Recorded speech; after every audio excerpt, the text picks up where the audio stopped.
ICQ Podcast episode 411, History of British Inland and Waterways on the Air.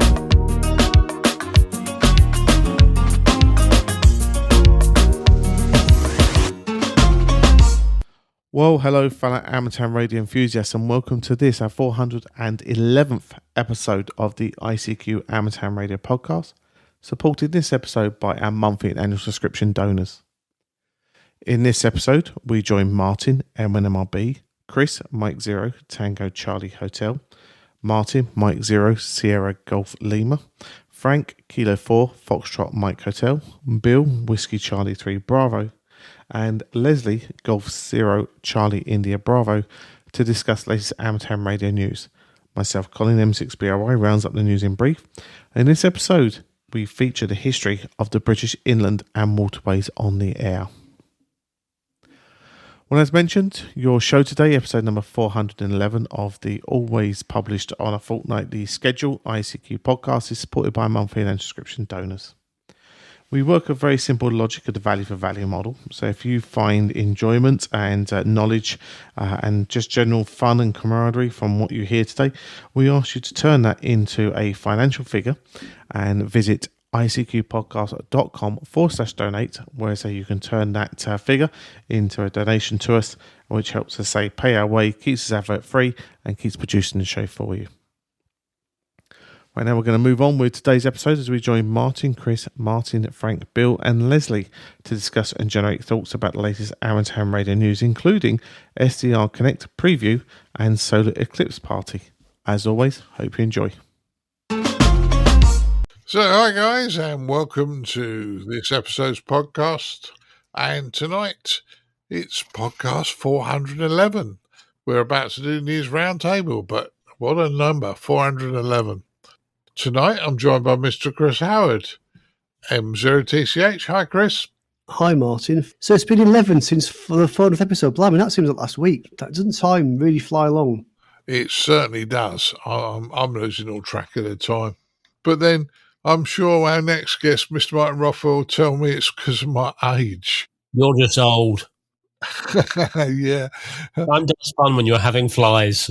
Yeah. Oh, I tell you what, I'm the oldest person at work as well. Can we just say, Martin, happy birthday? Because I don't think it was your birthday, wasn't it, recently? It was a big one. So happy birthday from the rest of us on the podcast. Yeah. Well, as Frank told me, there's and I'll get it wrong again, Frank, but the emphasis is right. Frank said there's an advert in the States on the telly saying that age is just a number, but mine's unlisted. Yeah, you can't buy birthday cards for 170. That's very true. They'd have it specially made. Yeah, it was Colin's birthday as well, and his good lady put out something like, I think it was 747 or something, because Colin's 47, so... yeah, between us, big numbers. Anyway, all fun anyway, so that's good. Thank you for advertising his age on here. We also have the other side of the pond, Mr. Bill Barn, WC3B. Hi, Bill. Hi, Martin. Dude, you just have a birthday and you're falling apart. I am. But trust me, man, you'll never be as old as Frank. Yeah, that's one way. And also, we have Frank as well. Hi, Frank, K4FMH. Hey, Martin. Hey, my peeps. You're going to have fun. You're going to get the 411 by the time we're done. Well, that's true. But just look at it this way, Frank. If all goes well, I'm planning to be in Dayton next year. And Hey. And the toddlers can be reactivated. And I'm calling Cincinnati and tell them to keep that skyline chilly warm for us. That sounds good for that. So whatever Frank's on, I want some of it. Oh, yeah. Well, you have to be aged just a little bit more. But last but not least, and we haven't forgotten you, we have our Leslie, G0CIB. Hi, Leslie. Hi, Martin. Oh, it's been so busy. It's been manic here at the moment, but just about caught it tonight. So anyway, well, I'm here, and that's what matters. And 411, I think that's CDXI, I believe. If you say so. Yeah. Oh, but we'll have fun. Right, let's start with a news story. Otherwise, we'll never get any of these done. No, we never will. No, that's true. Now, there's been a tropical storm, Hilary, that's hit North America recently on the weekend of the 20th. Amateur radio has been activated, and obviously the emergency boys have been out. But Frank, do you want to go first on this one? Sure. This is a story from the ARL newsfeed, but it's really from the Hurricane WatchNet, who is managed by Bobby Graves, KB5 HAV. Bobby used to live about 10 miles from me here in central Mississippi, but he moved up to Starkville, and he kind of works the Hurricane WatchNet from there. And we're very fortunate in the States to have the Hurricane WatchNet because it's done very effectively. And Bobby does a great job managing that. This was a very unusual hurricane for us because it moved up the western coast of Mexico and entered in the Baja Peninsula and then moved into Southern California. Bill can probably comment a bit more about what some of those conditions were. We've been largely encumbered with the fires out in Hawaii, on the west coast of Maui. So this one sort of slipped in on us, Martin. Yeah, it was quite a surprise when I saw it come up on the news stories. Bill, what's your thoughts? Yeah, just that going along with what Frank said. It's very nice that we still have this resource of the Hurricane WatchNet. If you do hear them on 20 meters and 40 meters when they're active, when the storm's going on, just, stay away. It's usually like 14,325 plus or minus QRM and 7.268, which folks in the EU won't have to worry about messing around there because I think that's a broadcast band for you guys. But, for the folks in the States, just give them a wide berth when these nets are available. They're mainly at this point a backup communication, but even with the rollout of FirstNet, I'm still reading reports where various areas around the country that, have large incidents, such as a hurricane or a earthquake or, other natural disasters, they still have times where the normal cell phone networks and the normal land mobile networks aren't working. And so the amateurs are still practicing, they're still training, they're still working with their served agencies. And they're still there to help. And, it looks like this one in Southern California, they were able to help out, which is, always good to hear that when these stories come out. Certainly is, Bill. Certainly is. And, when you did sort of mention, which I hadn't thought about, and it's only thought about it, is they're on HF. So I know Leslie does HF, but if you're not into contesting, being on one of these nets or helping out on one of these nets, if you're a big HF person, it's got to be interesting. Wouldn't you think, Leslie? Yes, Martin. The thing is with amateur radio equipment, it will work. You don't need much. Simple HF set, car battery, and a HF antenna, and you're up and away, and it will always work. And it's great that radio amateurs are helping out and using their skills, and good on them. There's a couple of organisations there I was reading about in the story that I didn't know existed. One was the Salvation Army emergency team, and I had a look, and apparently they've been going since the 50s, which I wasn't aware of at all. The Hurricane Watch Network, I was aware of that one, and you get news stories from them now and again. But again, it's radio amateurs using their skills, and that's got to be a good thing. Certainly has, I would suggest. Certainly has. Chris, have you got any thoughts on this one? Well, I think it's been said really, but absolutely. I'm sure Mr. Rothwell will be telling us that, when all else fails, amateur radio. It's we know, we can get on the air, we can communicate with very little equipment, with very little reliance on anybody else. As we were saying, a battery and an aerial, and we don't need mains power, we don't need cell tower to be working, we don't need much at all really just to get on the air and to be able to communicate. So it's a very useful resource for people to call upon. They probably don't, I suspect that not many folks know really what we do in amateur radio, but it's one of the things that we do. It's probably the most important. Certainly is, and it's something that we can actually do as amateurs to make us worthwhile to the community. So go on, mine. What happens when all else fails? 1-9 for a rig check. Sorry, I'm only kidding. I'm just trying to get you in trouble. I like it. I had to ask initially. I read this and say, look, what is a hurricane watchnet? Is my first thing. They talk about this is here to provide communications and information. Is it feeding back to a central place or just other amateurs? And the other thing that makes me wonder as well, and I'm not taking anything away from the people that do this, is obviously a great service, and it's obviously providing a service to the community. But it's amazing how much of America and perhaps other parts of the world seem to rely on amateur radio, where you would have thought they would by now invested in a better commercial system. Maybe VHF, UHF isn't appropriate, but there are commercial HF services. And so I'm kind of curious. I understand that, sometimes there are disasters, emergencies and things that you can't plan for. And actually, do you know what? The amateurs just happen to be there and happen to be able to do this. But where you have like known hurricanes and there are areas where you often need emergency communications, why have the powers that be not invested in it? That's just my thought on that. But I don't want to take away from what people are doing because it is obviously a great service. I can respond to that, Martin, if you like. Please do. Just to explain just a little bit, a couple of the non-government organizations, or NGOs as they're often called, are the Red Cross, which is international. Yep. And then the Salvation Army, and I don't know that they go beyond the states or not.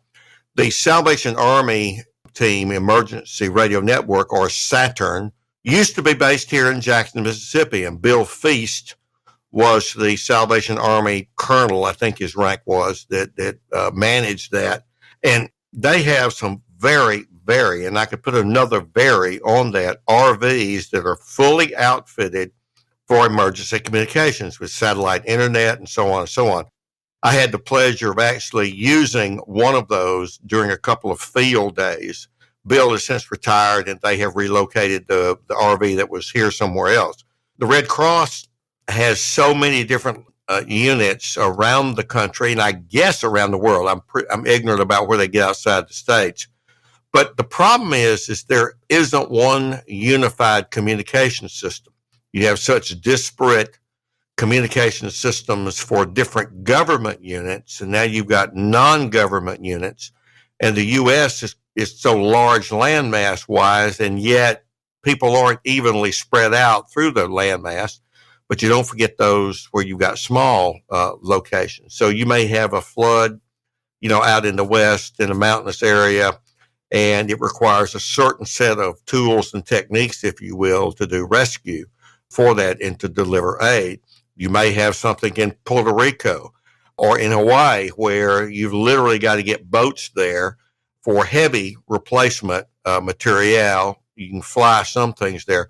So one of the problems is that you just got a complexity of different resources to get from A to B.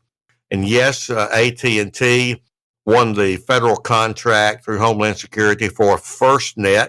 One of my portable operations team members, Thomas, N5WDG, is a wide area network engineer manager over several states, and he is on the FirstNet team. And so I learned a little bit about that. And they're just not done. That contract's not finished.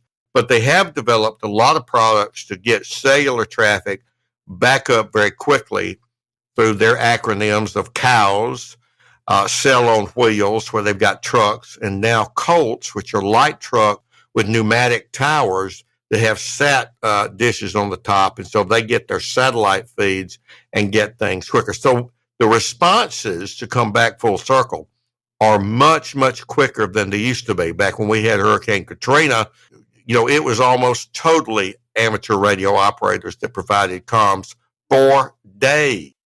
Well, it doesn't take quite that long now. Logistics rather than anything else then is that well, yes. Yeah. And it varies by the emergency. For example, back when Puerto Rico was damaged very heavily by a hurricane, one of the things after action that I recommended to the ARRL, who was, kind of saying, hey, we were there, Well, why don't you be there permanently and put a repeater on that western mountain in Puerto Rico so that it's already in place, and make sure the ARL works with the clubs to keep it working, and establish an HF automatic link establishment system to where the Virgin Islands, which is another possession, as well as Puerto Rico, where they can connect to North Carolina or Florida, and comms never go down.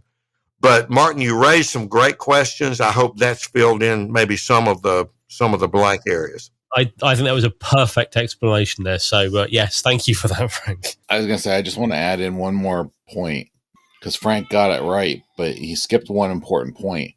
The federal government is separate from the states, which is separate from the local municipalities. Thank you, Bill. So in our particular area, our local municipalities, a bunch of them got together and they formed a coalition. They're sharing 911 services now.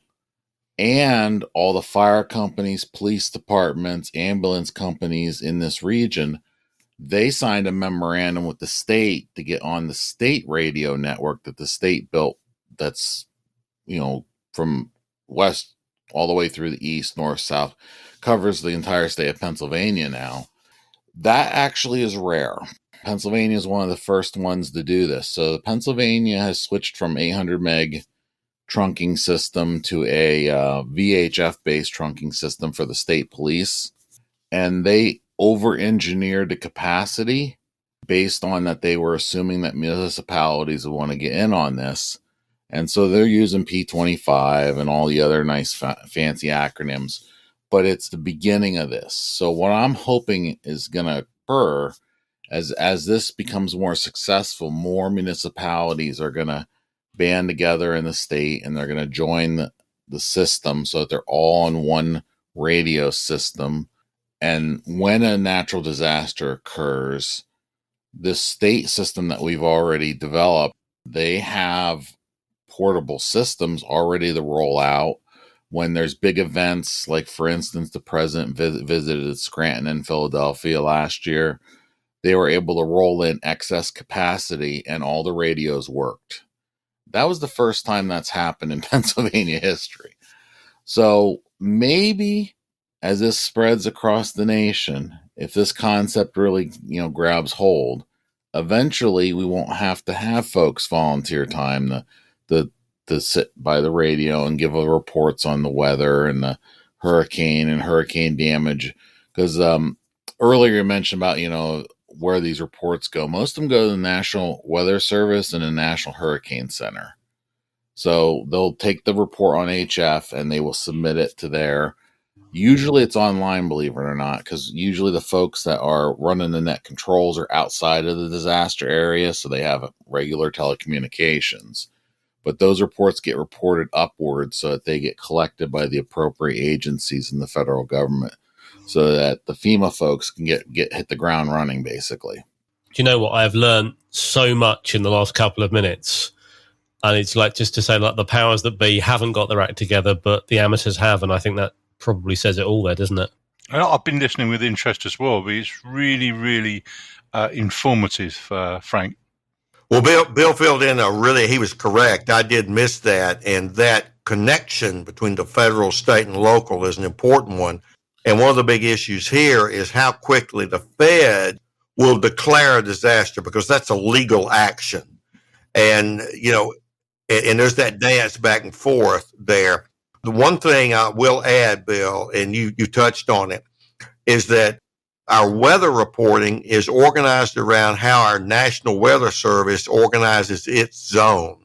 And their zones aren't just random. They're around their radar system. So the estimated coverage of a particular radar system, we're here in the Jackson area. And when I'm on Interstate 20, I drive right by the radome for the big weather radar. And I work a little bit with Skywarn here to try to get folks in the southwest of the state and into Louisiana on systems that are linked, that are moving northeast, because that's the prevailing bad weather that comes out of the Gulf, because the Gulf heats up.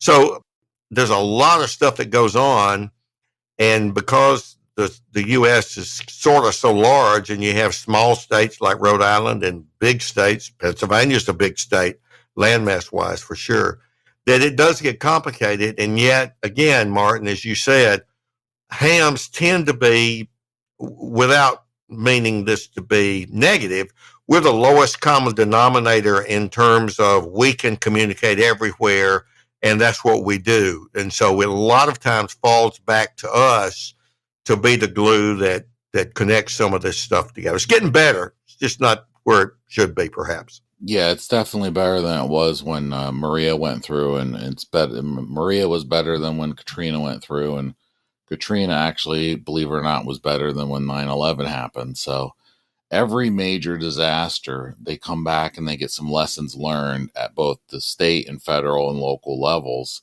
and they are slowly improving. Well, that's great news, boys, and very interesting. Sure a number of our listeners will be interested to both sides of the pond, well, anywhere around the planet, really, because there's some very good points being raised. Right, moving to our next news story. SDR Connect preview is now available to download. Now, all right, that's an announcement. I know it's an announcement, and we normally don't cover announcements, but a number of the ICQ podcast boys own SDR Play little boxes, and the new software, the preview, is pretty damn good, quite honestly. I've played with it. I know Chris has. But Chris, do you want to go first on this one? Yes, yeah, okay. So if you recall, I think it was back in March, I spoke with Andy Carpenter, who's one of the developers, I think he's the lead developer for SDR Play, talking about this new software, which is called SDR Connect. So SDR Play have, up until now, their own software. It's called SDR Uno, and it works only on Windows. And this is a game changer. SDR Connect was a complete rewrite. So SDR Uno, I believe, was bought from another company. I think it was they acquired the IP for it. Was it Bonita? I forget the name of the company now. Bonito, I think. Not sure. But anyway, they acquired that software. They acquired the rights to it, and they then developed it further to work with their hardware. And it was for Windows only. SDR Connect is, well, when I spoke to Andy back in March, is pretty much a complete rewrite of their software. And it now works not just on Windows, but also on Mac and on Linux. Well, this is just a preview, so this is not the full version. It doesn't yet have all the functionality of SDR Uno, but they have released it. It's a little bit late. It was supposed to be out, I think, in the new year, but they've really waited until it's ready. And I think that was perhaps the right thing to do. There's nothing worse than software that's unreliable. So, they had to wait until it was properly stable, which it is. I've played with it, and it seems to be pretty stable to me.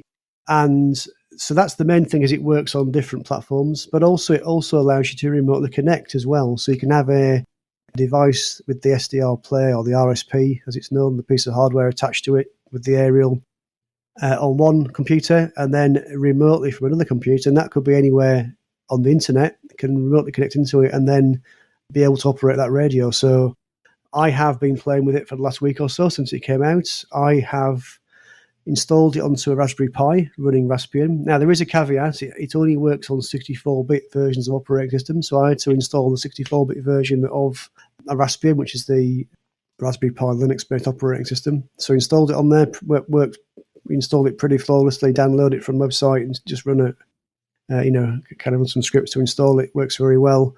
And then you just run it in server mode. So you just type in SDR Connect -- server, and it then runs in server mode. So then you can connect to it remotely over. You can choose whichever port number you want to use. I think the default is for 50,000. And then you just connect to it remotely. If you want to connect to it over the internet, you can configure your router to forward that port across from your external IP address. And it works extremely well. So I've been playing with it from my work, from a computer at work to home. So I'm able to tune across, connect to my SDR device, my RSP Duo, which is the one that's got 2 receivers in it. I even have a friend in the States connect to it from his Mac. And it works very, very well for him. So I've got to say, it's a big success from my perspective. It's not perfect. There are some minor issues, but it is only a preview. And I think once you know about them, so one of them was around how you configure it to connect to a remote machine. I found if you and I posted a message on the forum and quite quickly got the advice to not put in the host name, just put in the IP address, and that now works perfectly. In fact, that's the only issue I've had. So actually, it's pretty good. And yeah, if you got an RSP from SDR Play, give it a try. It will also work on the same machine. You can actually have SDR Uno and SDR Connect installed on the same machine, and they won't affect each other. So yeah, I'm very impressed so far. So yeah, thank you, Martin. Back to you. Yeah. Well, as I say, I've also been playing with it. There's only one other caveat. Unfortunately, if you bought a very, very, very early SDR Play, you probably got the RSP1. The RSP1 doesn't work with the new software. It has to be an RSP1A or any of the other models to work with the new software. Now, I believe that SDR Uno will be available for people who are still using the RSP1s. So, mine isn't going to exclude you, but you may want to upgrade. You know what? I will at some point, but I'll be honest with you, my RSP1 doesn't, it does everything I need it to. Of course, there are features that I would love to see in SDR Uno. I'd like to see native DMR decoding and things like that without having to, output to a separate app, that sort of thing. But at the moment, I don't think I would get that by buying a later radio. But either way, I'm looking at the software. It looks pretty cool. It looks pretty funky. I like the fact that, when Chris was saying you can access it over the internet, pretty much put in an IP address of your device. I mean, that's kind of what I do, but I'm using sort of outboard software, the USB here or virtual here or something like that, so I can access it over my network. I'll be honest, waiting for to release the software until it's reliable, I think that's the right decision. What I do wonder, though, Chris mentioned you can put your IP address in. What happens if more than one person tries to connect at the same time to that IP? Because in theory, a software-defined radio on the internet, standard ones that we can go to, multiple people can connect to it. Does the same work for this, assuming you both have decent broadband lines? It's a great question. I could answer that one. So the first person to connect has full control and can change bands. I think there are certain things the first person connect that the others can't, but it will support up to 8 people simultaneously. Wow. So again, it's impressive. And the fact that it works on a Raspberry Pi. I've been very impressed. I'm running Raspberry Pi 4, so it's a reasonably, it's one of the new ones. It's one of the higher spec ones, but even so, it's still a pretty low powered device. And yeah, works flawlessly for me. Didn't get no latency, not latency, no breaking of the signal, just like having it on your computer locally. I may have to. I think I'll wait until I see how it's performing on someone else's computer, wait for the reviews and things like that, when people have a chance to play with it more and decide whether or not I want to upgrade my SDR Play. Well, the thing is, you can, if you do upgrade it, you can, but if you don't, well, you carry on using Uno. SDR Play are not cutting you out of the loop. And Martin, if you wanted to, you could always connect to mine. Yeah, might take you up on that. Right. Now, I got a feeling Frank might have one of these. What are your thoughts, Frank? Well, the only one that I haven't purchased is the now discontinued SDR Pro. I have an old SDR1. I have a 1A that I used for a PAN adapter in a portable case with an FT891, and I have the RSP DX and the RSP Duo. Now, to add something that Chris and I neither one of us could actually remember, and I said the wrong name. I said Benito, that's wrong. They acquired the SDR Uno software from Studio One in Italy back in 2016. And the reason for that was there was an open source at the time piece of software called SDR Sharp. And financial interest being what they are, a rival company that called AirSpy, they took that piece of software out of open source and made it closed source and stopped supporting SDR Play. So John Hudson and others at SDR Play did a very reasonable thing and business decision in acquiring SDR Uno from Studio One. Now, having said that, let me add a couple of things about this. SDR Uno is a fairly well-developed piece of software currently.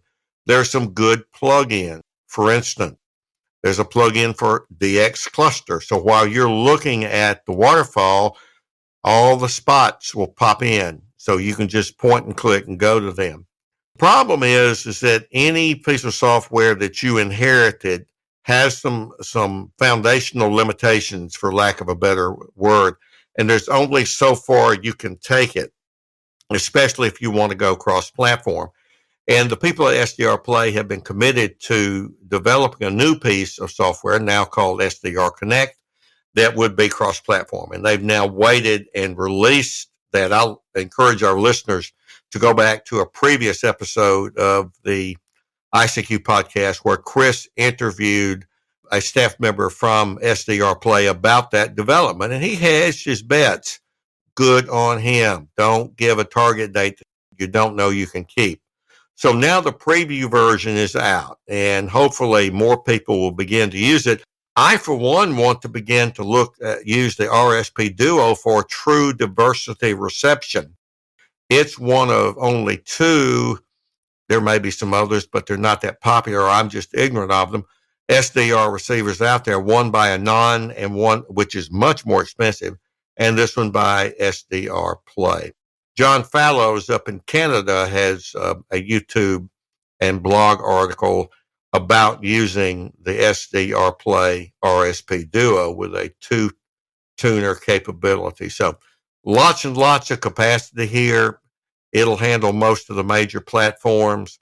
They're just going to keep it get better. And I hope those that have contributed plugins to SDR Uno will go about the business of converting them over so that they work with the documented API and do things like demodulate, Martin's mode that he wants to demodulate, DMR, or what have you.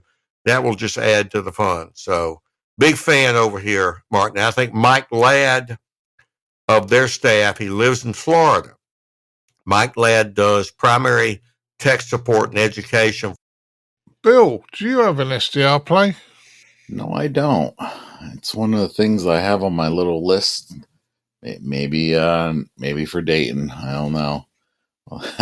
Well, they're not that expensive for Christmas presents. You could convince April that you really need one. That's actually a good idea. But I have nothing to add on this topic. Yeah, no problems. I mean, it's a really good device that Chris and I and Martin have owned for some time now, and we're really pleased with them. Leslie, I know you don't have one, but this has got to be good news that I've been listening with interest because I know absolutely nothing about them whatsoever. So I thought I'll just sort of sit back and listen. I'll just sort of take it in at the moment, Martin. Well, the thing with these software-defined receivers is they're the sort of thing that you can buy for around about £100 now that you'd have paid about £5,000 or £6,000 for 20 years ago to do the same form, the same type of work. Because it's now all done in software, this thing will do from HF, below HF, right up to 23 SEMS, depending on what antenna you got on it. And it'll do all the modes. So you can use it to monitor a band. You can use it to, as a PAN adapter. And you can use it as, well, I've seen there's a piece of software for the the SDR Play boxes that turns it into a spectrum analyzer. Not the fastest in the world, but it certainly works. So, as I say, sorry if we've let you out the cold a bit on that one, Leslie. No, not at all. I mean, there's always going to be subjects that I know nothing about. So, I'll just sit back and let the knowledge flow over. That's fine. We all bring knowledge to the table. Yeah. Right. Well, Frank has lost power. What has happened to Frank? Is it? I heard a crunching sound and then it all went. So yeah, Frank's lost power. So we'll continue without him. If he comes back, that'll be great. Hopefully he'll be back shortly. Hopefully, yeah. Right. Next news story. Arecibo Observatory officially shuts down. What a shame. Down there in Puerto Rico, that was a really quiet listening zone, and what a shame it's gone. Bill, do you want to go first on this one? Yeah, so this was the radio telescope that was damaged during, for the first time, Hurricane Maria. Then it got damaged again in 2020, and the actual support infrastructure for some of the tower pieces collapsed. So they were hoping to keep the site available and see if they could do a smaller telescope, or there's a lot of things I was reading on the internet was bouncing around. But they finally decided after a couple of years that they're finally shutting this site down, which is a historic scientific discovery radio telescope. So it's kind of sad that that's happened, but at least some point we'll be able to hopefully get a TV special or something out of it, of all the scientific discoveries that site has done, because it's a lot. That's some of the articles I was reading was in the order of hundreds. So it's sad that we've lost that resource for the future. Oh, that's the other thing too I forgot to mention. It was 305 meters around telescope. So it was, one of the largest in the world. Yeah, phenomenal piece of kit. Frank, I welcome you back. Leslie, once again, it's not HF, but you must have seen this big telescope, only in S. I remember when we were speaking about it before, and I looked at the pictures on the internet, and it's quite sad to see this magnificent piece of scientific apparatus just going to wreck. There has to be the political will and the money to put it right, and obviously there isn't at the moment. So it just effectively closes down and becomes one of these sort of past engineering sites that get lost in the overgrowth. And like somebody said there, they make a television program about it. What did this site used to be? It's a shame, but unfortunately it's just one of those things, and it happens. Over to you. Yeah, it is a shame. And its other claim to fame, from as I remember, was in one of Pierce Brosnan's James Bond, when he was playing James Bond, they filmed a bit there in the telescope, didn't they, Martin? I don't know about that one. I know there are some other things they do. That they've been up and down in the telescopes, like the dish and things like that. Was a film a while back, and that they used. But I don't know about this particular one. But I'm not a James Bond a fan. Is the wrong word. I'm not. I've not really seen many of them, so I wouldn't know. Is this the one that came crashing to the ground? They saw on they caught it on the CCTV and thought, oh, that looks expensive. Yes. Okay. I'll be honest, it's unsurprising that it's closed down. Obviously, the equipment that is here isn't cheap, and I guess to some extent you have to weigh up the cost of how valuable the data it is that it was collecting was worth versus how much it would cost to repair. That might have been quite an easy decision for them to do. Hopefully the people that were there were able to remain in some level of employment. If it's shut down, though, and it's going to be left effectively to nature, this dish, I wonder how long it'll be before someone, some entrepreneuring amateur, tries to go in with some other equipment and tries to use the dish in some way as a reflector for like EME or something like that, because that would be one hell of a signal if you could. You're right. That would make one hell of a signal, but I don't know. I don't know with that. Chris, what's your thoughts? Yeah, it's a real shame. And actually, Arecibo rung a bell, and I just Googled it and just checked this. So there was a project called SETI at Home, which you may have heard of. It started about 20 or so years ago. And that took data from Arecibo, and it was kind of one of the very early crowdsourcing ventures. So the idea was, SETI stands for Search for Extraterrestrial Intelligence. And what they were doing at Arecibo was capturing huge amounts of RF data, chopping it up into little chunks and sending it out to people at home, which you could download. And you would have this screensaver running on your computer, which would process that data. So it's a way of splitting up that data and getting lots and lots of people in parallel to process it and try and find patterns and that sort of thing, trying to find, is there anything amongst all these huge amounts of RF data that this telescope is capturing? is there anything amongst that that's actually of any interest that could actually be ET out there somewhere that's trying to say hello? So it went on for many, many years. Unfortunately, I think it's now been paused. And I'm not sure if that's a result of this issue with the telescope, or whether, I'm not sure if they get data from any other telescopes, but that was a very interesting project. And I don't know if they ever actually found any ever heard any extraterrestrial data or anything, but certainly a good way to involve the public, and a great way to get lots of essentially free computer processing power, I suppose. So a real shame that it's come to an end, but hopefully, something else might come along that's similar to replace it. Do you know, I remember the SETI thing, because I remember loads of people in the office had it on their desktop, and then the company said, you can't run that. But I do remember something in the terms and conditions of using it said, if you see something abnormal, you are not to go to the media with it. It is probably just noise from the atmosphere. There was some real weird things in the terms and conditions that weren't buried in the fine print. They were very obvious. I do remember. I didn't realize it came from here, though. Yeah, very interesting project, and a great way to involve the public in something a bit exciting. So very clever use of technology. Certainly was. Frank, have we left you anything else to say on this one? Oh, sure. And I let me follow up on Martin's comment. The pictures of the current state of the dish, it's like a big pizza pie that's kind of curved up, and I'd say more than a third of that pie is now gone due to the collapse of some of the hardware. So it wouldn't be much of a reflective dish right now.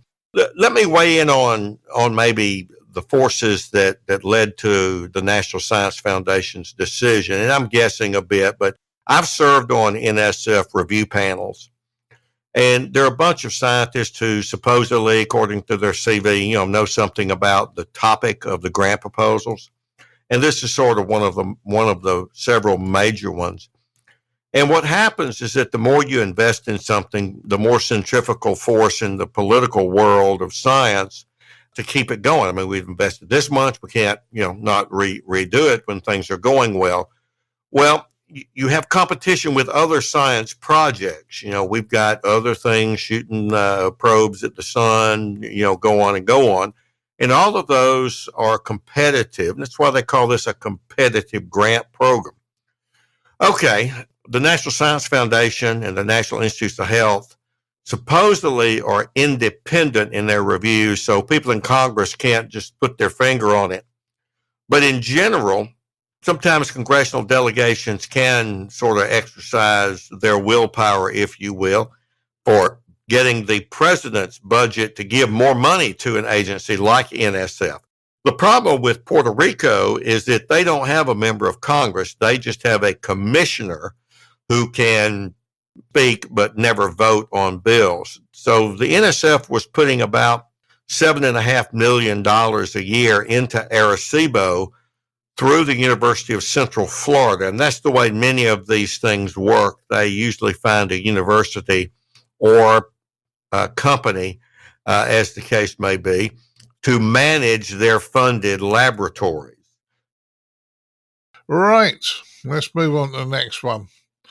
HamSCI, Solar Eclipse, QSO parties. This is something that Frank probably could have given us more information, but he's having power problems at his house. So, Martin, what do you think about this HamSCI Solar Eclipse QSO party? You know what, part of me wants to say I need to drop too, but I am kidding. I still have power, at least for the moment. QSO parties, I'm in theory for it. I see the words QSO party, i.e. get on the air, have a QSO. Please don't just shout 5-9 next. This is an excuse to get on the air and talk to people. It looks like, reading this, that they're going to be using the data of people having QSOs where the bands are talking to, if I understand this correctly, for some kind of research. Correct me if I'm wrong. I was kind of hoping that Frank or Bill would have been able to explain it in a little bit more detail than I have understood.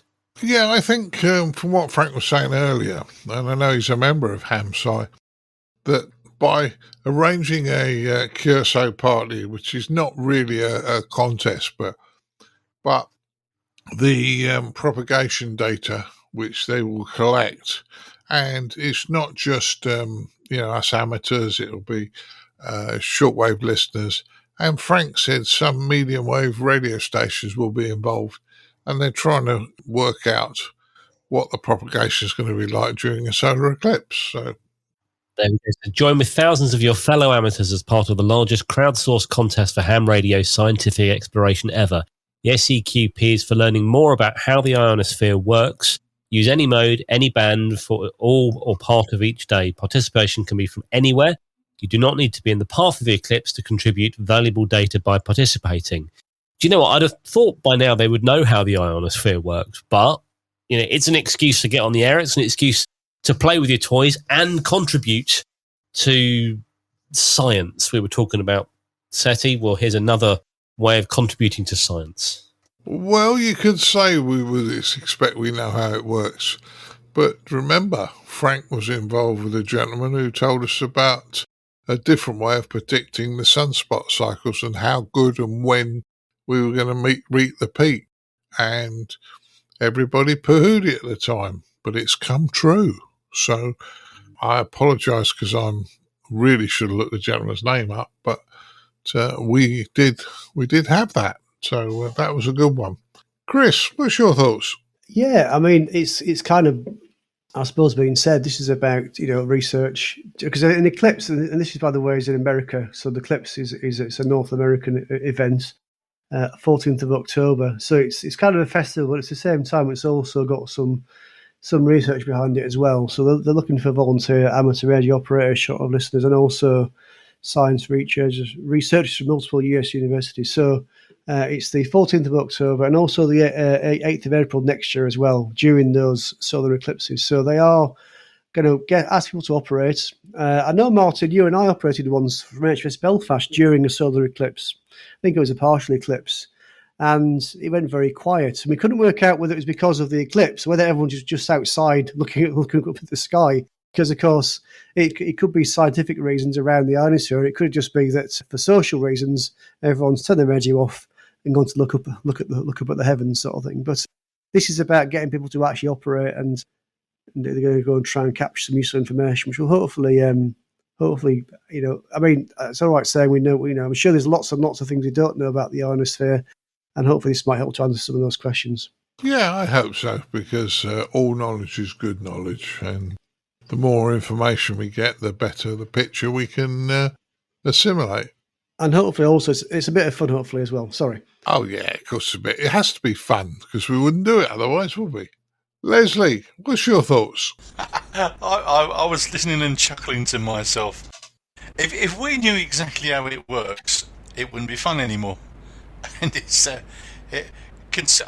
been a radio for a long time, and you think you know how it works, and then it throws a wobbly and does this, and then you try and work out why, and that's half the fun of the hobby. I think with this particular thing, it's about generating activity, which is a good thing, and hopefully they get some scientific data. I just like playing with radio and, just reading up on whatever the latest thoughts and theories are. And that's my take on it, Martin. Yeah. Well, it's not only the ionosphere, but there's lots of things in our hobby, amateur radio, that you look at, and sometimes you think, especially with antennas, you think, oh, that shouldn't work, and you have a contact with it. And then the next one, yeah, you do.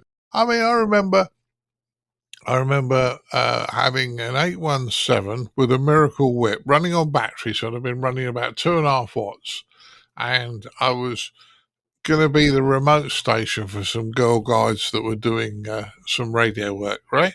And I was about 100 yards from them, and the main antenna that the guide set up was effectively useless. In fact, it was probably short circuit. And I called the group on 2.5 watts from South London with a miracle whip. Now, it must have been during the sunspot highs anyway.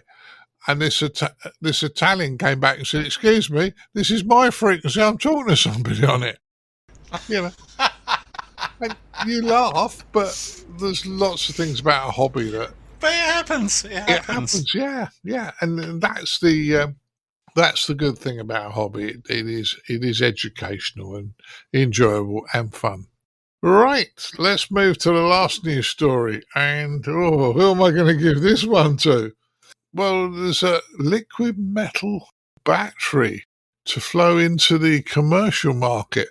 Once again, it's more of a state story, but seeing as our two states boys have disappeared, I think it's an interesting one, Leslie. I don't understand too much about it, but they're talking of molten metal. But then Bill was explaining that molten salt electrolyte is a metal. So the molten salt electrolyte is a metal, whether you have to heat it and all those sort of things. But it's an interesting one that people are putting money behind this to get it developed. What do you think, Leslie? Oh, if I was to put money on where the next technological change is going to be and put a punt, I would say within the next 20 years it's going to be in batteries. And the reason that is you look at how electronics has changed over the last 20 years and it's been absolutely phenomenal. I mean, really phenomenal. You think of the kit we used to buy and you think what's available now at pretty much a fraction. Batteries haven't really progressed all that much. Can say in certain areas, but there's a huge demand for high capacity batteries, and at the moment we've had some issues with lithium where we want a lot of energy very quickly, and that's why on some aircraft you have to put the batteries in a metal box in case they overheat. So that there are still issues. I don't think we've solved them yet. But if I was to put my money on where the next technological change is going to be, I'd definitely say it's going to be batteries. But exactly what that's going to be is anybody's guess.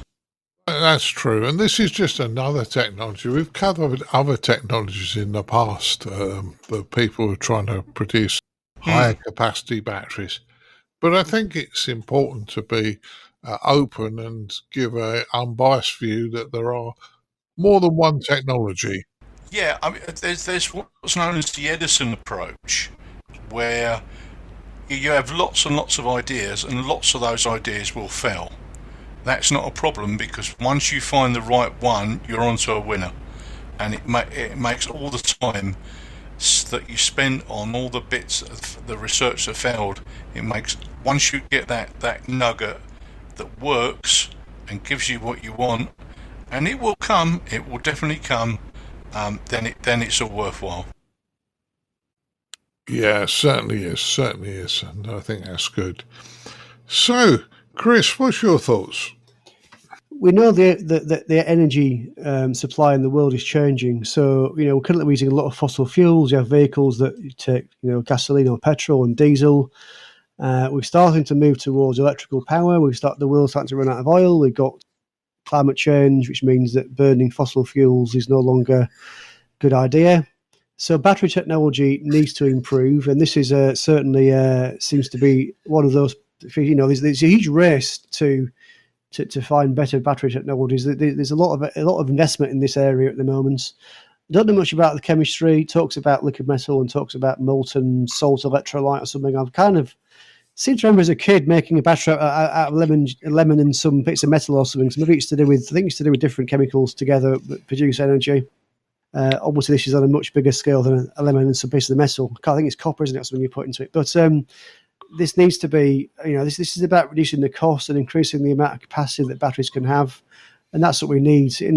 We talk about at the moment. If I fill my cart with diesel, it takes me 5 minutes to put diesel in, go and pay for it at the cashier, and be on my way. Whereas charging a battery, if you've got an electric car, can be half an hour.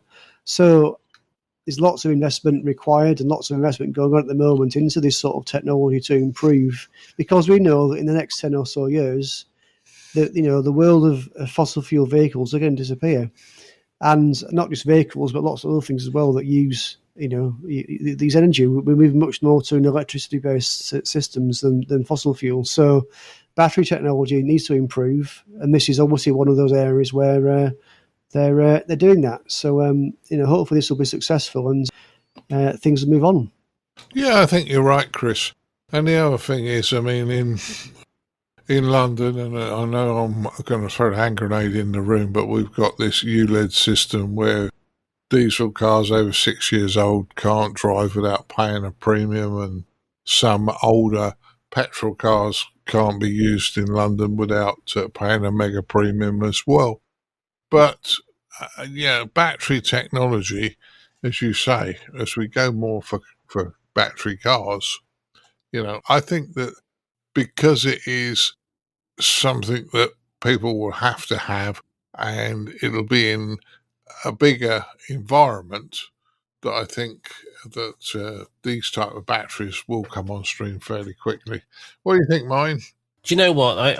We talk about electric cars and things like that. I did read something a while ago, and how much truth there is, I can kind of believe it, is that the electrical cables in the road that come up our street and into our houses, there is not sufficient capacity in the roads and possibly the substations and feeding the substations to provide everybody with capacity to charge their cars if everybody bought an electric car and wanted to charge it at night. And I can believe that. I'm not going to pretend that I understand battery technology, because I genuinely don't. I kind of scratch the theory of it, but that's about it. But with anything, like with any kind of battery, whatever it is, if they can make a battery cheap enough and light enough that holds a sufficient charge and is not highly flammable like LiPo batteries are, I'm definitely interested in that. They talk about it could lead to a substantial reduction in energy cost. Yes, but my question there is, at what cost to the environment? There are lots of stories, again, about electric cars, and everyone says, I'm buying my electric car to be green. Have a look at how much CO2 is produced when they make the battery, and then compare that to that of an actual car. Now, again, that's just a rumor that I've heard, but I've heard it from several different places that perhaps the batteries are not as environmentally friendly as you might think. And then, of course, you're charging stuff, so you've got to charge it, and that power has got to come from somewhere. And the way that electricity is generated is not always green. So I don't know. But either way, new battery technology, it can only be a good thing. We obviously talk about our mobile phones. My old mobile phone, when I first got a phone, used to last a week and a half without being charged. Now I'm lucky if I get through 8 or 9 hours without it being charged. Admittedly, I've got a phone with a big screen and I use it quite a lot, but a phone that lasts a day wouldn't be that much to ask for, would it? But would they put this kind of battery in my phone? I don't know. Probably not that type of battery, but battery technology has improved, as you say. You and I both run hybrids, self-charging hybrids, so we do have petrol generators, and 70 miles to the gallon on the generator is certainly the sort of mileage that my car turns in on an average trip. Maybe a bit less if I'm in a bit of a hurry, but that's still damn good, I would have thought, compared with, I would expect probably about 30 to the gallon on a petrol car the size I've got. So, we've gone that route, Martin, but I know you probably went the same route as I did with a self-charging one rather than a plug-in, because, when I went down to Germany, there would have been no way I could have got to Germany without about 5 stops. We even have people in my road that say, hey, if anyone got a charger I can plug into a normal socket because I forgot to charge at work, or there was no chargers at work available today. It's crazy. But yeah, I've got a self-charging. I don't quite understand the point of a hybrid that you have to plug into the wall. But mine's self-charging as well. Martin, I'm back. Right, Frank, you come back to tell us. We mentioned that you have power problems. We were just talking about the liquid metal batteries. Did you want to say anything about this? Yes, I need one today. You do? Our extreme heat, which is over 100 and higher than that with the heat index, is causing some brownouts, and I was affected by that. My apologies. I'm delighted we're covering this story. In episodes in prior years, we've talked about different battery technologies and potential research-based sources of energy. So this person at Massachusetts Institute of Technology has created this liquid metal battery, and I'm sure you've discussed it a bit. And it's interesting because I took notice of this because of his partnership with the Colorado-based Excel Energy. And Excel Energy is a very reputable company, very prolific company in energy generation and technology, for example. So who knows where it will go? We recall lithium-ion batteries that were self-exploding and things like that back earlier a few years ago, and then lithium iron phosphate came out, and that seemed to stabilize those for the most part. Well, now here's another technology with a liquid metal and salt battery, and it could be substantially cheaper on a per kilowatt hour basis. So who knows where we'll be? I'm all for the R&D on this, and hopefully we'll begin to see. What I do hope is that it has a longer discharge cycle. LiFePO batteries were such an improvement over seal lead acid, and for the most part, lithium ion, and that the discharge curve was just kind of a gradual decline. So if you're operating portable and you have a seal lead acid battery, you're going to see that voltage drop continuously. And if you get more than about 50% discharge on a seal lead acid battery, you're actually damaging the plates and its ability to fully recharge. Well, LiFePO, some of them you can discharge completely and you don't really damage them. So we'll see what the liquid metal does in that score. So I'm delighted we're covering this. We'll try to keep an eye on it, Martin. I think the thing is, watch this space on this one. Oh, yeah. Right, let's find out what you've all been up to. Frank, I'm going to get you go first because just in case your power goes again. Because I might be up to browning out. Well, as I've mentioned on previous episodes, my church is on the air. Importation from across the pond in England for 2023 coming up on September the 9th.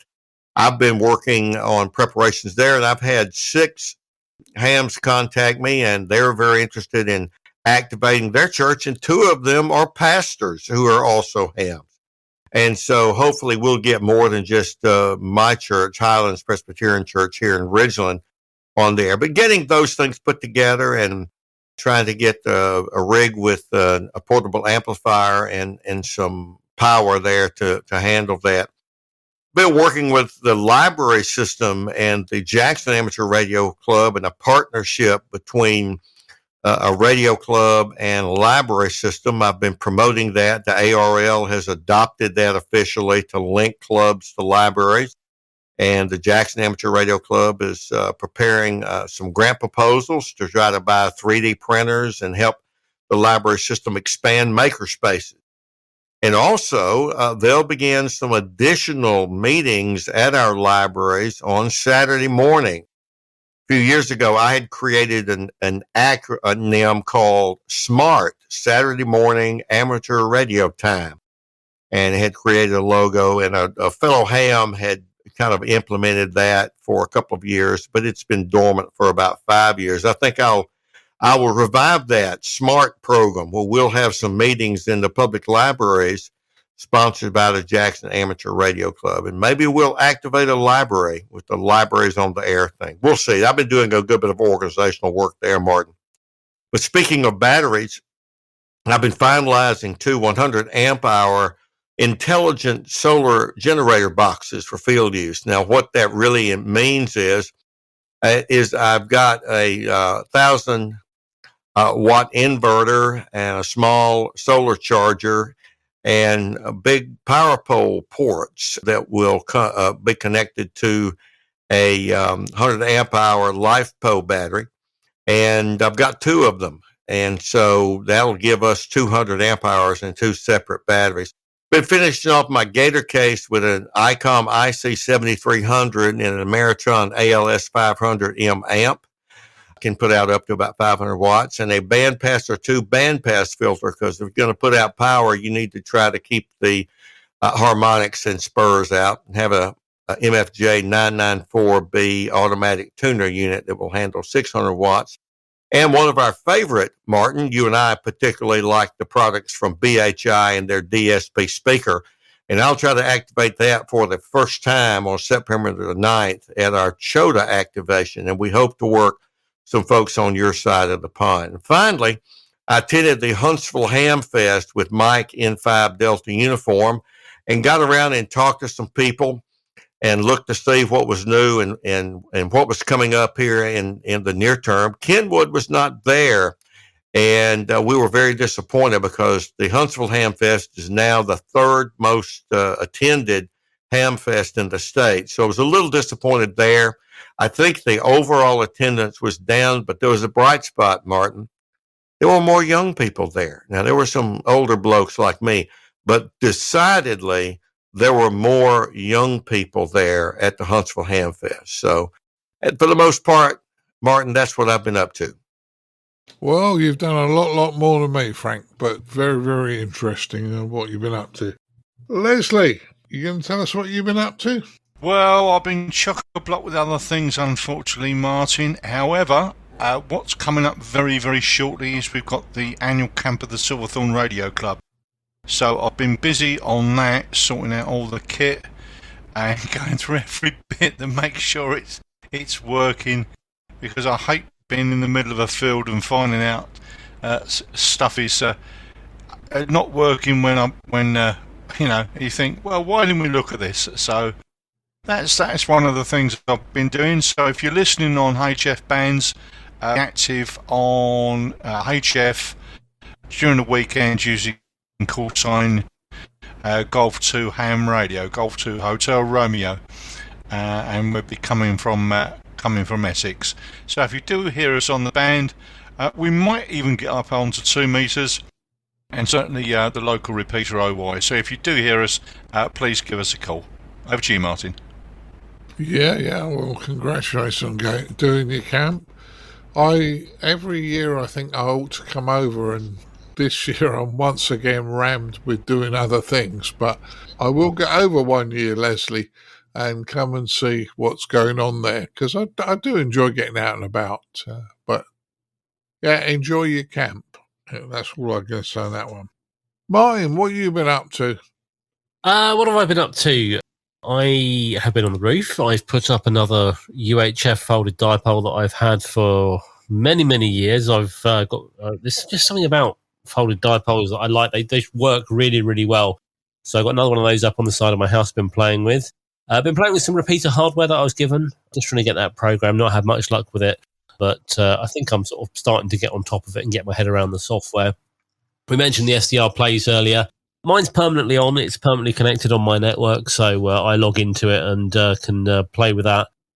So when my wife goes out, I can't always go down to the shack, but I can listen on my laptop anywhere in the house. So bit of shortwave listening, trying to identify some stations. I don't have the best antenna. It's just an old CB aerial at the end of the garden. But for shortwave at night, it seems to work okay. Also had quite a long chat, actually, with Yaesu today about a radio. I'm having some issues. Basically, I did something to it, and I've broken it. So I've been speaking to them, and I have to say their customer service absolutely amazing. So a long chat with them today. Bit of 23 Sams, been up on there a couple of times, couple of people been around, but not had much chance to stay and chat for any extended period of time. And of course our talk group. So I always have my radio with me when I go to and from work. It's always on, it's always connected to 9480. And I call out, and sometimes someone comes back, and sometimes they don't. So, yeah, that's what I've been up to. Yeah. Well, occasionally I work here at least a couple of times a week, usually when you're going to work in the mornings. It also, it just really, I haven't been on as much as I'd like to, because I've been pretty busy on lots of other things that are non-amateur radio related. But, yeah, I'm hoping things will quieten down soon. Famous last words, but we'll see. Chris, what have you been up to?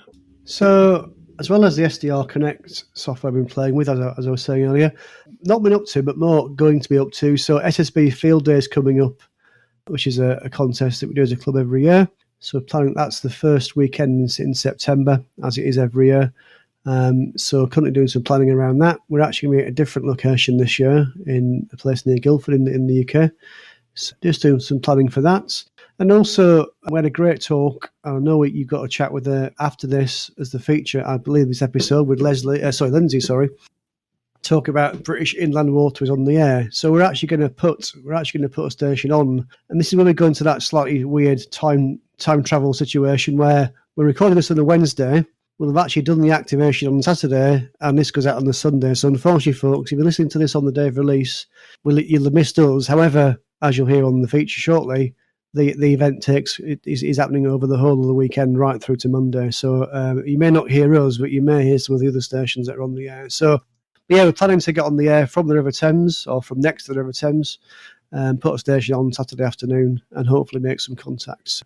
That's pretty much everything from me, Martin, I think, unless there's something I've missed you think of. No, I think we've been busy. Sometimes there's not always a lot to show for it, but I know you and I do things in the background. The only other bit of radio, and I'm trying to think which has been on since. Actually, I don't think I've been on since this happened. So I was over in France a couple of weekends ago, and we were talking between the cars, but just using license-free radios because we had a couple of cars over there, a couple of different groups traveling together, and there was quite a nice situation. I was on this campsite and I was tuning my new aerial that I bought at Friedrichshafen. So I had it on the roof of the car and just had it analyzer. And there's a young Dutch lad, only about, I don't know, maybe 7-8 years old, who was looking at what I was doing and seemed to be interested. So I had a chat with his mum, and I got out a couple of little handhelds for him to play with to sort of have a go on the radio. So he seemed to be quite happy with that. So maybe a future amateur radio operator there, you never know. Well, that's always a good thing to, involve people if we can. And that's one of the big things. If the new licensing regulations get accepted in the UK, it's going to be great because we will be able to take people that are interested and let them have a go, which is to me, all right, under supervision. But to me, that's just the right thing to do. So good one, Chris.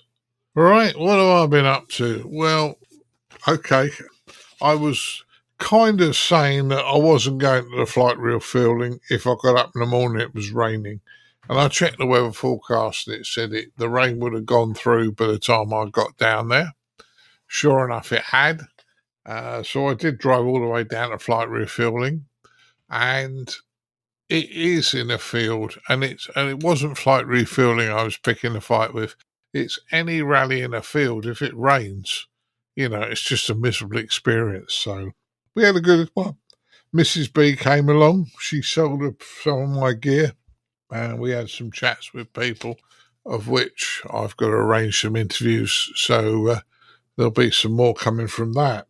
Last weekend on the Sunday, I got in the car and went down to the Worthing Club, about 50 miles south of me.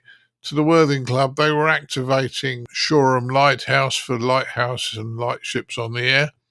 And Edmund was quite surprised to see me. I tipped up and said hi. So that was a good one. Have been playing a lot with the little scanner you gave me, Chris. That's probably the most... I've been doing all sorts of things and scanning about with it, and it is quite fun to play with. So thank you for that again. Have been on the talk group, as you would expect, but not as much as I'd like to because things have been busy here. And I did manage to get a go of SDR Connect. Now, I've got to tell you, I'm in a library, in a reading room in a library. It's dead quiet. I thought I'd turned my phone off, or at least silenced it. I said, and there were other people making noises and all sorts of pieces, and somebody else's phone had gone off, so I didn't feel quite so bad. My phone goes off in the library, and there's Chris saying, "Hey, you can connect to my SDR Play across the internet if you like. This is the IP address," so I'm scribbling it down, and I only had my little Surface Go, the original Surface Go, which I've got Linux on.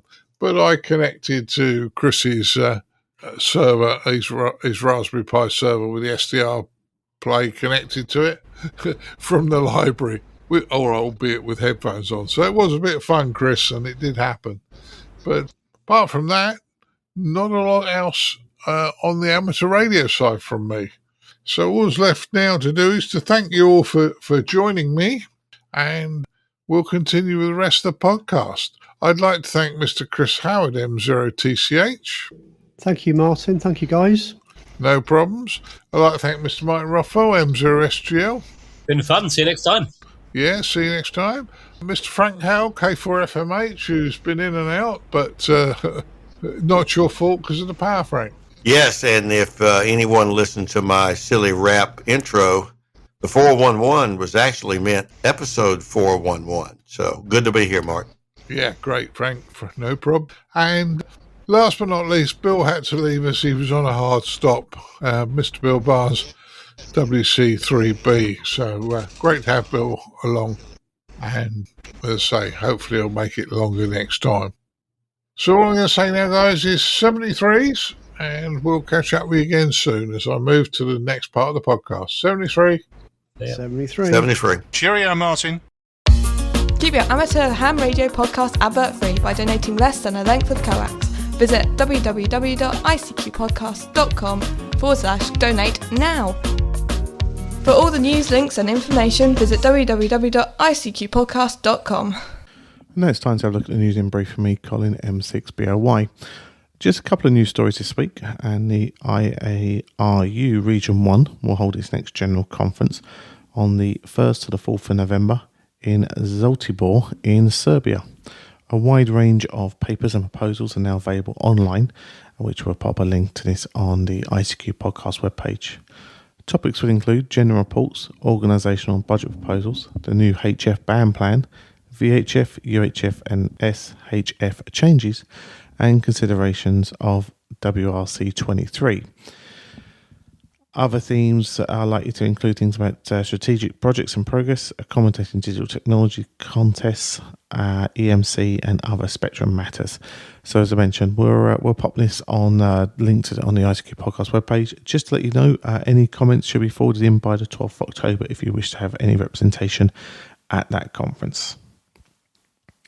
The RSGB have announced via their chair, Stuart Bryant, G3 Yankee Sierra X-Ray, that Ben Lloyd, Golf Whiskey 4 Bravo Mike Lima, has been co-opted as a board director until the AGM in April 2024. Ben had a significant number of votes in the 2023 board elections and brings fresh perspectives along with a very active life as a radio amateur in Wales. Ben, we wish you all the best in your role with the RSGB. Right, now we head over to our feature this episode, where we are looking and understanding the history of the British Inland and Waterways on the Air event. As always, hope you enjoy.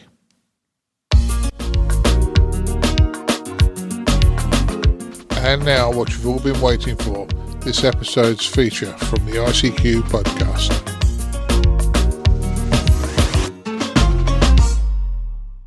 Well, my guys, for this feature, I was really pleased to grab hold of Lindsay, M6YMB. Lindsay is somebody who's going to tell us about the British Inland Waterways on the air. And hopefully I've got that right, Lindsay. You have indeed, Martin.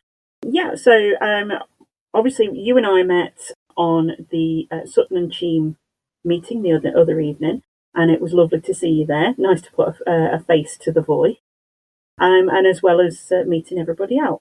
So I'll just tell you a little bit of the history about BIWOTA, so British Inland Waterways on the Air, and I'll just go through some of the slides from the presentation that are sort of text only. If anybody would like to have copies of the pictures or even a copy of the, I forgot the word, presentation, that's the word.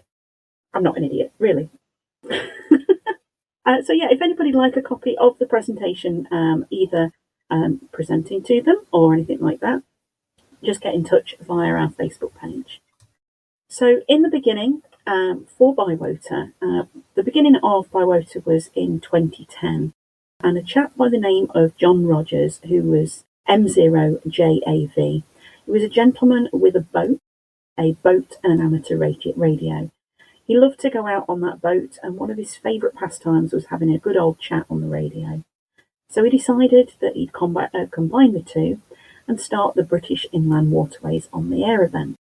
He was initially operating from a gorgeous little barge called Carnival, and the first event that he operated from was called the Shackleton Family Festival back in 2010. As it began, it was just John and a few members of the Hinckley Radio, Amateur Radio and Electronic Society. The Shackleton Family Festival, unfortunately, is no more, so we can't really get down there anymore, which is a real shame because it was a lovely event.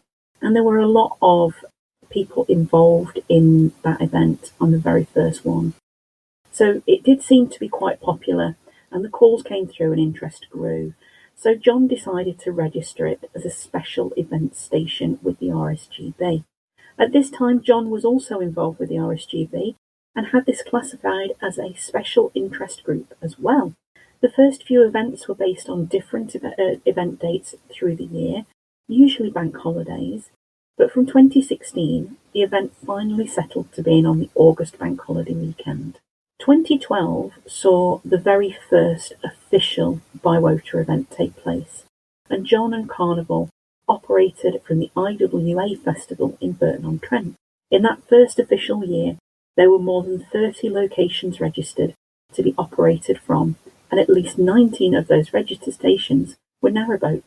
In total, there were nearly 50 operators registered to work that weekend, with many being from Hinckley ARES Club. Now, looking into the records we have, some operators were working from the same location or boat, so this may have skewed the figures a little.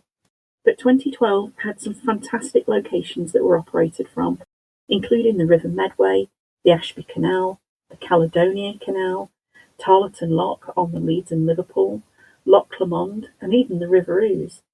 So as you can see, we were everywhere. Now in 2013, it did drop to 19 locations registered, with 11 radio clubs involved. All 11 had access to or were operating from the water or at the water's edge, and it was another great year. With the locations being a little different and very few staying the same, but that is the beauty of a waterway. Some of the locations we operated from were Rutland Water, the Shropshire and Union Canal, Limehouse Cut, and Foxton Top Lock. Now, Foxton locks are an amazing feat of engineering. I would encourage anybody to give them a quick Google. It's just the most fantastic set of locks I've ever seen. So 2014 saw a further drop in registered stations, but the locations registered rose to 20. So the operators were making the most of the weekends that they were getting using there and getting into spaces they'd probably not normally operate from. We saw a few more new locations like Hemel Hempstead and Paisley Basin join the fray. In 2015, the format of the event changed ever so slightly with the introduction of WAB, Work to All Britain Squares. Operators were now starting to be encouraged to utilise these and find some really rare squares to add to the logbook. But it was ultimately a quieter year for the event, with only 10 locations registered, even though there were 18 operators registered. So the records do get a little foggy around 2016, and I can only give you the information from my own club's perspective here, Nunsfield House Amateur Radio Group. Stefan, my husband, M0OSL, was, at the time, an intermediate holder who loved to go out and do event stations with NHARG. One such event was the BIWOTA event. 2016 was the first year they'd taken part, and they were supporting another club, Daddars, Derby and District Amateur Radio Society, as we did on many other special event stations. We operated from the garden of Stenson Lock Cafe, formerly the Stenson Lock Cottage, and we had a great event despite the noise floor issues at the site, and we'd very quickly planned for 2017. Unfortunately, one of the driving forces from Daddars, Dave Goodwill, G1VAB, passed away in the first part of 2017, and Daddars did not plan on participating in any events that year. So with this in mind, Stefan and the NHARG Club decided to start to plan the event station for themselves. They applied for and ran GB8 RTS from the Sawley Marina on the River Trent, and at that time they ran a Cushcraft R5, a Diamond Triband Collinear, and an 8040 wire dipole. The operators of that time were Stefan, who at the time was 2 Echo Zero Victor Kilo Mike, Derry 2 Echo Zero Romeo Romeo Fox, and Connor 2 Echo Zero Echo India Yankee, and they operated from a Yaesu FT736R and Kenwood TS870. Some of our other members were with us, but they did take quite a few breaks, and those were, at the time, our good friends Ken G30CA, Peter G6KUI, and Richard 2E0ZDY. So moving on to 2017, we're in the middle of our events now. So this was a very lean year for any of the BIWOTA participants, with only 3 registered stations for the entire event. John Rogers simply didn't have enough time on his hands to actively promote the event, and any help he previously had disappeared into the ether. So in early 2018, Stefan approached John with an offer to help coordinate and promote the event.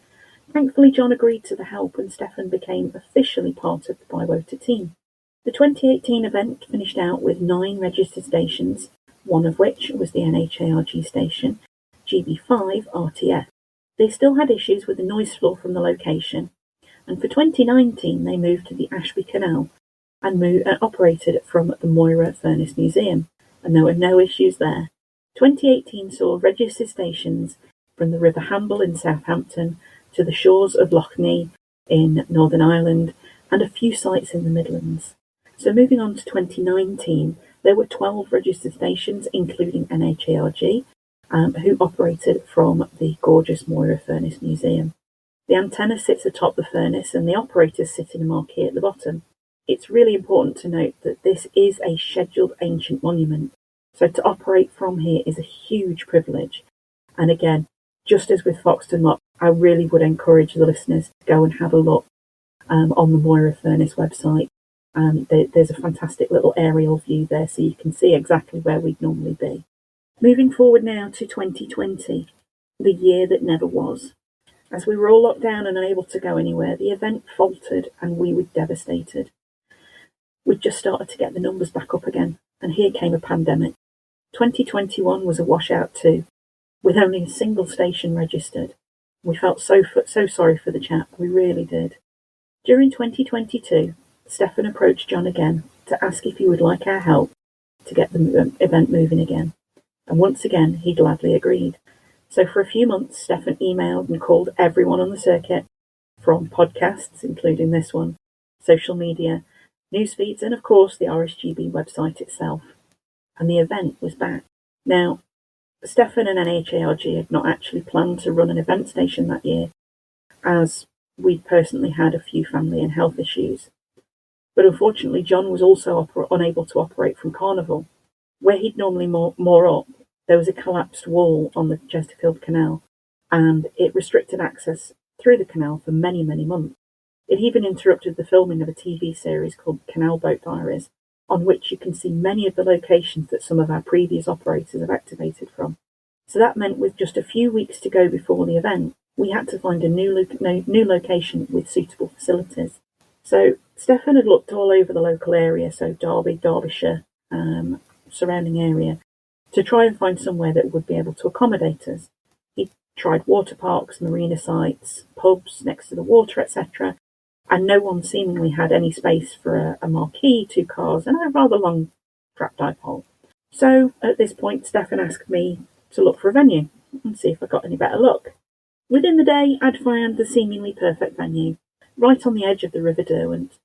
Not only was it on a waterway, it had a cafe and a loo and a car park, but it was also a museum to boot, so great for doing museums on the air as well. The host would be the Great British Car Journey Museum, located at Ambergate, Derbyshire. And more importantly, it has a gin distillery, just over the River Walk.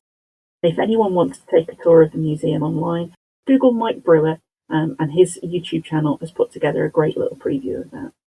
The most amazing thing was that the noise floor was near silent at the location, and it was a miracle considering there was a high voltage power line right next to the area we would set up, and add to that, we were in the middle of a set of old industrial units that were formerly a wireworks factory. Now, there was a downside to this location, and being in the Derwent Valley, 2 metres was a near impossible to get a signal out. Even the local club that was on nearby High Point just couldn't hear us, so we abandoned 2 metres and it resulted in using FD8 when the bands went quiet. After the event, Stefan and I encouraged the 11 operators and clubs that had taken part that year to write up a little bit of something for the website. Just a few words and a picture if they could. I then collated this into the article you may have seen in the January 2023 Radcom, which was delivered in December. A rare feat to have a 3-page spread, I've since been told. We were also really grateful to have a newly formed club on board with us in 2022. They'd only been around for about 8 months prior, and that was the Gilmore Radio Club that operated from the narrowboat Royal Oscar on the Bugsworth Basin at Whaley Bridge, Derbyshire. Earlier in August 2023, they merged with another local club to make a bigger group with more of an approach to CW. It's actually splendid to see that even some of the newcomers to the hobby are still having a real want and love to keep the traditional methods alive. And that brings us up to this year, 2023, where so far our team have now 22 register stations and hopefully more to come. We've got a bit of a vision for BIWOTA that sees it becoming one of the must-do events in the radio calendar, both encouraging people to take part on the radio and also to make use of our wonderful British inland waterways. We hope to make the Facebook page, facebook.com/BIWOTA, much more interactive moving forward, and any suggestions you may have are appreciated. We're currently pending an online competition for the new Waterways photograph that would be used on the header of the page for the coming year, and also that year's literature. Any other ideas really would be welcomed. As soon as we could see that there was a consistent number of stations, we started looking into things like award schemes. We're trialling this year with us having more than 20 participants, and this was announced last week. We already have a participation certificate because, well, let's face it, who doesn't like one of those? And Stefan and I would just really like to say a real special thank you to Martin at the team here for mentioning us on the news section, both last year and this year. You know, we really appreciate you, and we wouldn't be here without you. So, Martin, thank you so much. Yeah, well, as I said to you very early on, just before we started recording, if all goes well, we will be out on Saturday. At least Chris and myself, possibly Edmund will join us as well. But unfortunately for us, Saturdays before the podcast get released. This audio you're just hearing, for those of you who get up Sunday morning and download, and there are a lot of you that download this first thing Sunday morning, you know, why not try and take part? And it's on all weekend, isn't it, Lindsay? It's on. It is, yeah. It is the entire bank holiday weekend. I have had a question just come through as well on Facebook from one of our participants asking when the event officially starts.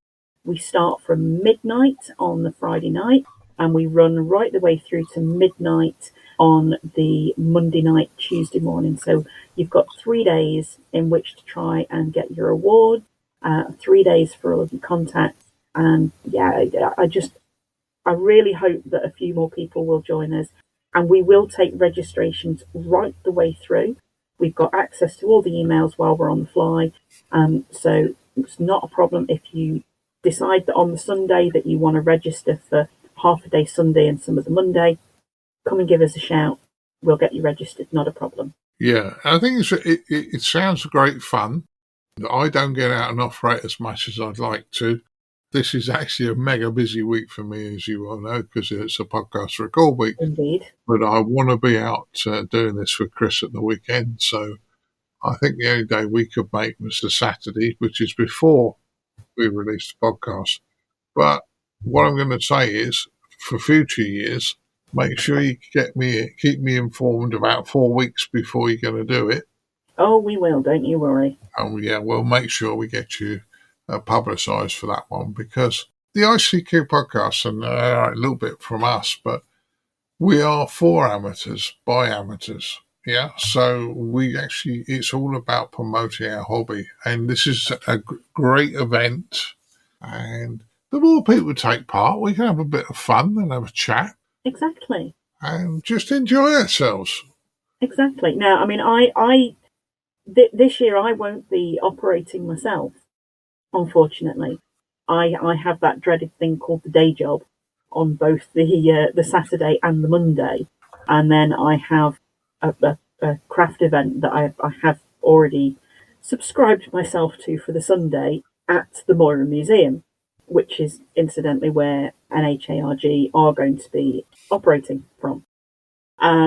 So unfortunately, I'm not going to be on, but Stefan and the team will be on from NHARG for the Saturday and the Sunday from that location.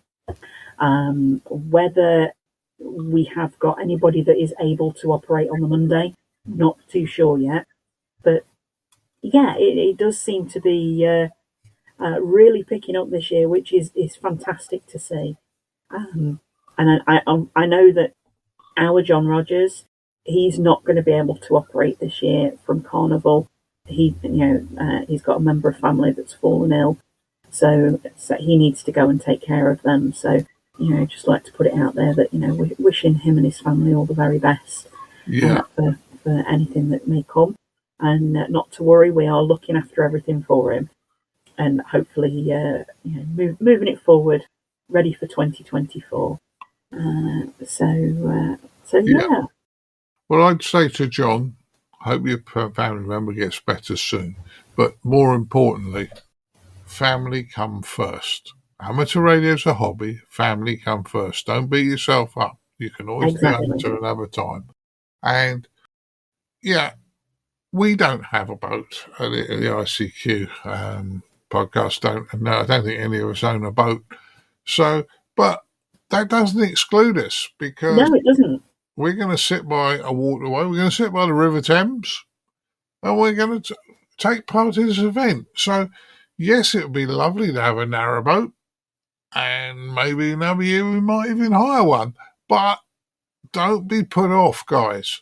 You can take part, and even if you can't get to a waterway, there's nothing to stop you calling in from home and just working the stations, because there's nothing worse than sitting there and it all goes quiet. So we don't want that to happen. Exactly. And the great thing is as well, even if you're not registered, like you say, come and talk to the people that are, give them somebody to bounce back on, give them some feedback, because, you may well be the furthest point contact of that day. Yeah. And that can quite often make a person's day. It really can. Oh, yeah. And in fairness, it is kind of a contest, but it's not a contest. All those people say, I hate contests. No, you're working special event stations. Exactly. So it's not a contest.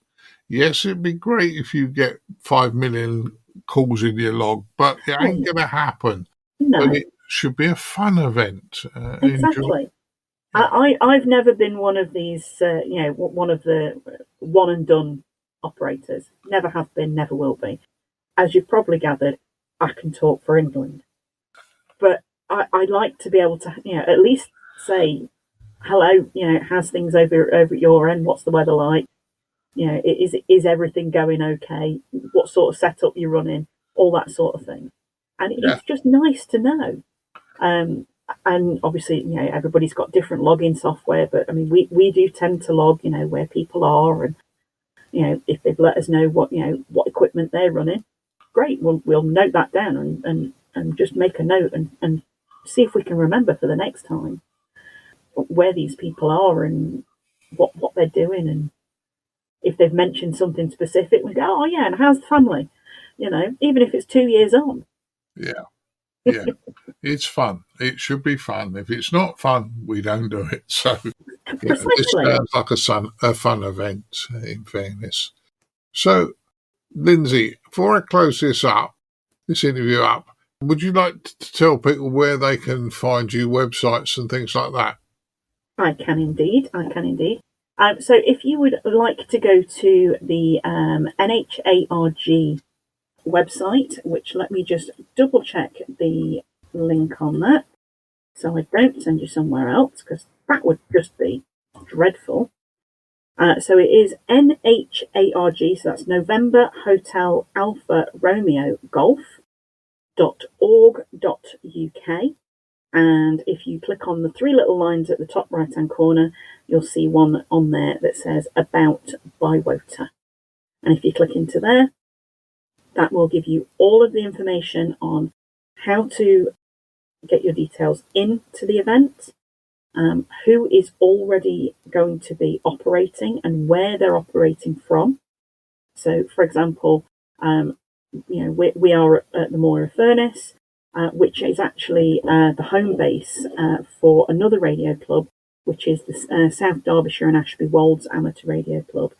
And we will be putting a notice board on the outside of our marquee that will tell people where the nearest radio clubs are to that site. So if anybody is interested in more information about the hobby than we've given them, or signing up, or doing a foundation, or even a straight to full, whatever they want to do, we always try and let people know where the local sites are that they can take part and be part of that. But our website, as I say, is the nharg.org.uk, and you can also find us on Facebook at Facebook.com/BIWOTA. Yeah, well, that's great. One last thing from me, guys. If you do have members of the public come over and ask you what you're doing, please be polite, be positive, and tell them what you're doing. And they will be interested, trust me. So without further ado, I'd like to thank you, Lindsay, for joining me tonight and telling us about the British Inland Waterways on the air. You are very, very welcome, my darling, and it's been an absolute pleasure to talk to you again.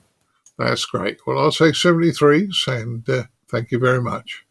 73 to you too, sweetie.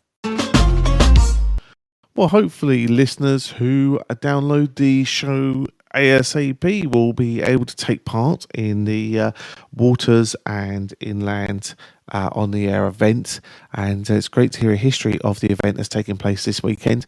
And of course, if you miss out because you were, let's say, downloading this episode slightly later in the week, of course, get it in your diary for next year and be a lot of fun. You may have heard the ICQ podcast guys over the weekend. They're operating on the Saturday. So, say if you heard, say your familiar voices, say yesterday on the day after I released, or the day before I release, should I say, they'll be there for you from there. So I say great there, and thanks a lot for join us on this episode.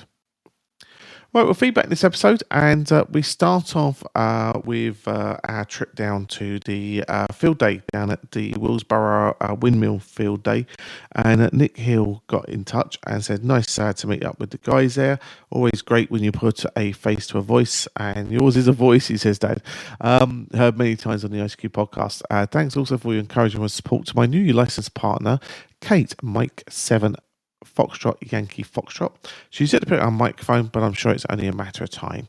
So many thanks and kind regards. So great to hear there from Nick, and I'm sure lots of fun had at the Grand Field Day down in Willsborough. Yeah, it certainly was, Colin. We thoroughly enjoyed ourselves down there, and I was talking to various people as I walked around, and Kate's an M7, and as she was walking around, she was being very positive, and I wanted to give her some positive feedback of, enjoy the hobby, and I was giving her positive things and how to avoid the negatives of the hobby, and I'm sure Nick will support her, not a problem, but sometimes it's just nice to hear it coming from somebody else, and as I say, I was there, just generally chatting to people, and a great day out from my point of view. Yeah, now, as I say, you also took part in another show recently, the QSO Today show, and we've got Glenn, Whiskey Brother 4 Kilo Tangy Foxtrot, got in touch, and he's enjoyed your interview with Eric, and he's interviewed him a few years ago. He says, during the interview, you mentioned a digital radio ditch you've created that links several different networks together in the UK, and I wondered if you become part of that via the DMR BM talk group. And he said that obviously he's made contact with us a few times through our talk group, the 9480 talk group. So say good to hear from Glenn. That comes in from Glenn, Whiskey Bravo 4 KTF from Austin, Texas. So good to hear from Glendad, and I know you'd dropped him a line as well and let him know that we're taking part in the QSO Academy in September, where you'll be talking about the digital talk group. Yeah, certainly did. And Glenn's a nice guy. I've spoken to him a few times. And yeah, great. I mean, the QSO Today Expo interview really come out of the blue a little bit for me, because I've been talking to Eric about other things, and he suddenly went, Martin, I think I should do you. You should be on my show as an interviewee. So, okay. I know how difficult it is sometimes to get features and one thing or another, so I agreed. Hopefully, guys, you weren't too bored, but it was a fun. Yeah, and we'd also like to thank Lawrence, G4 Delta Mike Alpha, as well, for passing on as well his feedback and to say and his positive comments regarding you taking part on that show. He said he enjoyed the South London banter as he grew up, not too far away from where we did, or certainly where I did. I know you moved into the area, but certainly where I did. And he references certainly the Croydon area in South London, which is obviously where I moved to when I left home.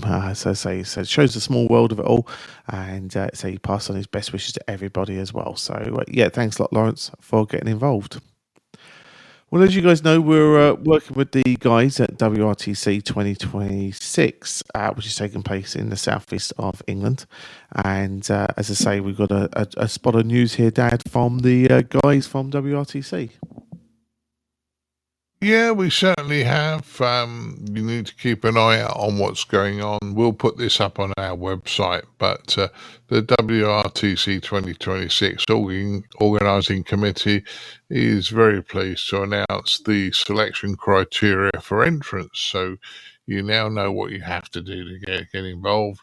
Once again, it'll be on their website, https://wrtc2026.org, and I'm sure Colin will put this up on our website as well if you can't find it.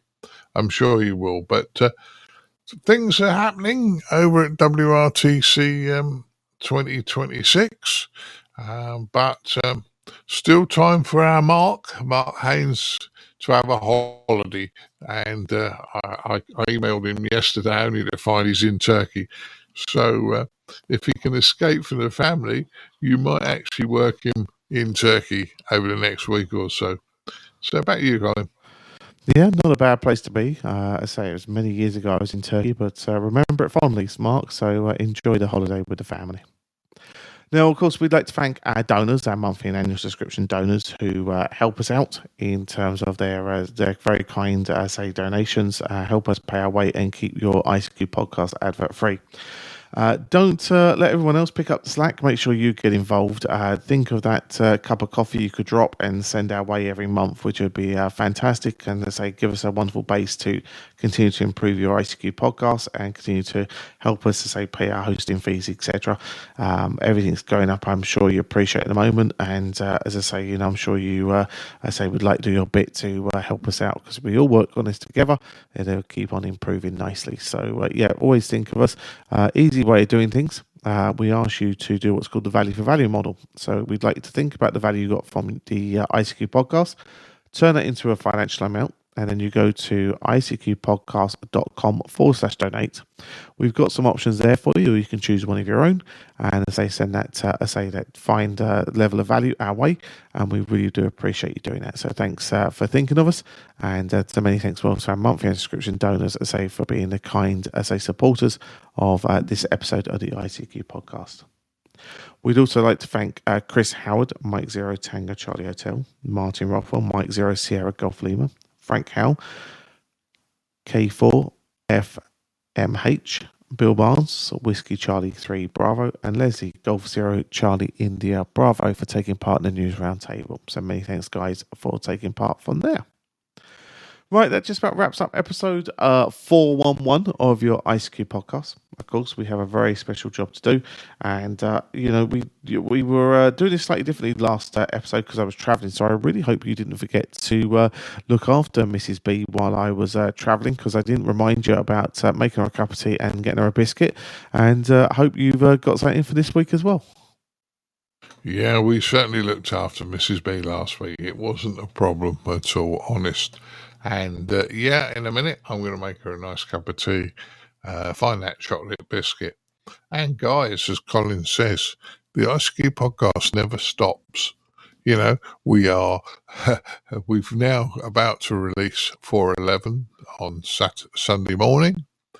And Colin and I and the boys are already working on 412. So it never stops, does it, Colin? No, not for rain, floods, human disaster, holidays, sickness, whatever it be.